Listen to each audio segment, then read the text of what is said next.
Hey guys, we're gonna try something a little bit different today. This is an unscripted video, but something came up when I was just perusing the internet this morning, and it just got under my skin. I see a little bit of myself reflected in the biases and fetishes of this commenter on Reddit, the JRPG subreddit. Man, it's like a drug. I know I shouldn't, but every once in a while I go there and I'm like, hey, this isn't so bad. And then I read something and it's just like, oh man, never again. This kind of goes without saying, but I'm not making this video as a way to sort of have you dogpile onto this person. Don't do that. They preface this by saying this may be an unpopular opinion. 40% upvoted, 40% of people who agree with this. Or perhaps it would be more accurate to say 40% of everybody who voted on this, including various potential bots or alts who might be upvoting this comment as well. They say, this may be an unpopular opinion, but hear me out. I see so many of these indie Western RPGs popping up everywhere these days, and while they look and sound good in principle, they all lack the certain je ne sais quoi.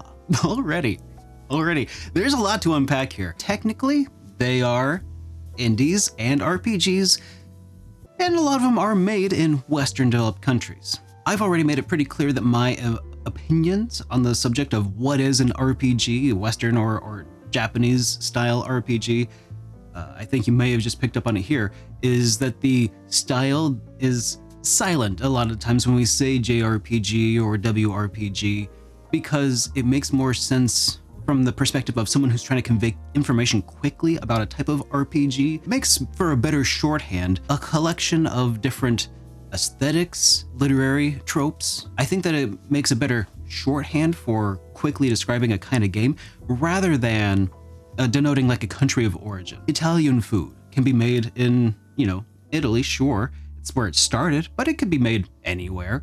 It may not be, the same Italian food. Pizza in the United States is definitely not going to qualify in Italy as Italian food, for instance. If I say the word Italian food, though, you have an idea, an understanding that it's likely going to be some kind of boiled pasta of some sort that has maybe some sort of sauce. Italians would probably have a very specific set of ingredients in mind.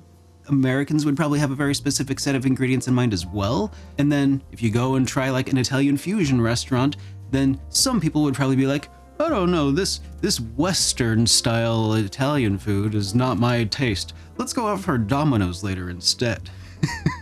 So yeah, I think that JRPG would be a wasted term if we just used it to denote a country of origin. Makes a lot more sense, I think, just as a language and convenience factor to say, this represents, stories about a group of people, a group dynamic, and it features maybe turn-based combat or similar action RPG combat to the sort of games that we experienced when the term was coined in like 1992-ish on various online forums. I got videos talking about it. Maybe I'll link to one if you're really interested in the history of the term JRPG. So that subtle gatekeep of indie Western RPGs popping up everywhere these days, that's a lot to unpack. One of the things that they're saying is that, when Western people make these games, then they just aren't the same as when Japanese people make those games. Is it because Japanese people just, their ideas feel different, their art looks different? Are Westerners incapable of making these sorts of games? These sorts of arts, these sorts of stories? What exactly is the defining factor here? What if it was a Western person who lived in Japan for decades? Could they then do this? Do you have to live in Japan at the time, or grew up in Japan but then moved to the United States at, say, 5 years old? Would that person be able to make a JRPG still? Or what if they moved when they were like 15? Where's the cutoff? Do we need to start having a pedigree of like how Japanese is the development team? Do we need to pull out genealogy charts? Some people really do think that way, and they are all sorts of weird, and I'm not even gonna address that because that's a whole lot of other things that they have to deal with. I'm not saying this person, by the way, feels that way. I just get to deal with a lot of weird comments in the YouTubes over the years, and some of them are, yeah, they can't quite put their fingertip on it, but it's kind of like how AI doesn't create anything truly new or groundbreaking because it's at its core a derivative technology. Wow, That's also pretty crazy. To compare something created by humans to something created by soulless, just mashup machines. I think to say that somebody making a Western developed RPG definitionally can't bring anything new to the table because it's derivative is pretty wild, because isn't everything in JRPG land a little bit derivative? Dragon Quest itself, for instance, was itself derivative of like Ultima and Wizardry and other Western-made RPGs. I don't know, guys. These JRPGs all sort of seem kind of derivative. They can't seem to quite capture that je ne sais quoi of Ultima. And to throw in that comparison to a soulless machine that just makes mashups of existing art, I think I see what they were trying to do, but it also feels like quite a slight against real people doing real work by comparing them to AI. And then they go on to say, like, you can instantly tell when one of these games was made by Westerners. Whether it's sprite art or the overall art direction, something gives it away every time. Are we supposed to be hiding the fact that it's made by Westerners then, if they are being made by Westerners? And at what point can you instantly tell? Could you instantly tell, for instance, that Final Fantasy IX was developed in Hawaii by a mix of Westerners and Japanese people? Interesting. Clearly, if it was made in Hawaii, that's gotta be a Western RPG, right? Anyways, we've moved on from that, but it's just interesting how you can kind of tell the genealogy or the cultural makeup of people just based off of vibes. That's quite telling, and this is where I think that the fetishism comes into play. And I don't mean that in like a sort of perverted sort of way, but I mean a romanticizing, but to an extreme. Not saying they're bad, but for me, I'd rather play a remaster of actual 90s JRPGs because nothing can recreate the magic of those classics. Not even newer JRPGs like Octopath Traveler. And pardon my French, but that is the pièce de résistance. The bombshell that leads us to the title drop of today's video, that RPGs haven't gotten worse, you have.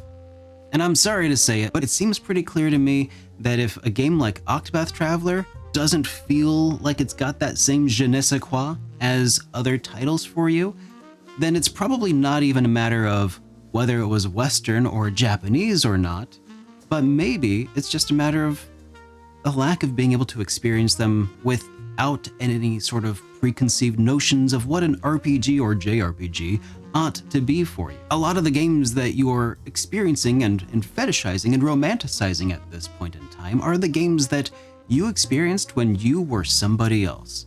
Somebody who was able to appreciate whatever they played at the moment in time. And then, at some point, something in you changed. And everything they made ever since, in Japan or in the West, just can't compete because you are no longer the same person. They say that a man cannot walk through the same river twice because the river has changed and so has the man. And in this case, yes, the river has changed. JRPGs do change and evolve, and new people start developing them, old people who used to develop them stop making them. But the man has changed as well. I think that before you'll be able to really appreciate games again the way that you used to, you'll have to change yourself into a state where you can appreciate things without expectation. That's part of what hype responsibly is all about. It's about approaching a game as it is and not with your expectations trying to force it into some, JRPG shaped box that you formed when you were 15 years old. And I think that this is sort of a pervasive problem that has caused a lot of people to say, games just aren't the way they used to be, and they'll blame different scapegoats for that. It's DEI. It's the localization team. It's the politics of it all. This game has an agenda.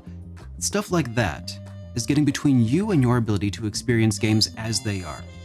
RPGs have always had an agenda. They've always been made by people with their own biases and their own stories to tell. RPGs have always had politics in them. Is there anything more political than like Final Fantasy Tactics? They've always had some amount of politics in them. You were just ignorant to them before. And that's why messages kind of hit a little bit different when you were a kid, right? And now you also have the whole rose-tinted glasses of nostalgia that is changing your perceptions of what those actual experiences were at the time. Even when you go back to them, it's already slipped in under the radar. You've already accepted them into your heart, right? They're already good in your mind. But I have a feeling that if Chrono Trigger were released today, a lot of people would call it derivative crap and not see it for the masterpiece that it really still is to this day. I don't know, it's not as good as Secret of Mana. It's not as good as Lufia 2 was. And I think it's because you would be experiencing it without those rose-tinted glasses for the first time. It's not a matter of, oh, they're just bad people that can't experience these games. I'm not saying that. I'm saying that life can be rough sometimes, and you get jaded. You get beaten down and trodden over, and life changes you. The river has changed, but so has the man. So they look for the reason. Why can't I enjoy this? Oh, it's because it's not Japanese enough. Oh, it's because it's not old enough. Oh, it's because it's got politics. Oh, it's got DEI involved. The games have changed. Am I out of touch? No, it is the children who are wrong. People are looking for things to blame when they can't experience the games the way that they used to. I find that really sad because we have been playing some of the greatest RPGs in recent years. Guys, it's phenomenal. The amount of incredible games that we're getting. Do you even remember what it was like to play through the PlayStation 3 era of RPGs? Like, there were some good ones, but they were really few and far between. Before indies really started picking up a lot of the slack left behind by AAA development, who just couldn't, make a AA RPG anymore. There were some really dark times there for a while, and we've come out the other side. And there was a long while when I didn't want to play indie RPGs. I didn't want to play them because I felt like they were missing that je ne sais quoi. I couldn't appreciate them for what they were bringing to the table. I could only disparage them for the things that they didn't do that I wanted in my perfect RPG. I wouldn't play a lot of newer RPGs. I wouldn't play the popular ones because if it was popular, clearly it was, garbage. Only garbage caters to the masses, and I have a refined palate. There are people like me, like the previous versions of myself, that just couldn't appreciate these games for what they are. I'm not entirely sure how I got over my biases, my prejudices against Western developers. Well, ironically, today is August 26th. It's the release day of Quartet. They were the very first indie JRPG that I ever reviewed in the game collection. Not because I was actively trying to discriminate against indies or anything like that, but at the time, previously, I think I was still working through some stuff. I still wasn't quite ready for it. In my review of Secret of Evermore, I talked about how I was an elitist, couldn't appreciate Secret of Evermore because it was made by Westerners and therefore wasn't a real JRPG. It's a problem that I was able to overcome. And I think that eventually what did it for me was playing through Shadows of Adam. I think that was the first one that just kind of clicked for me. The RPGs weren't worse. I was at the time. So how do you start enjoying them now? Well, you get better. You can get better, but it has to start with an intentional effort. Let's just forget what I think a JRPG is.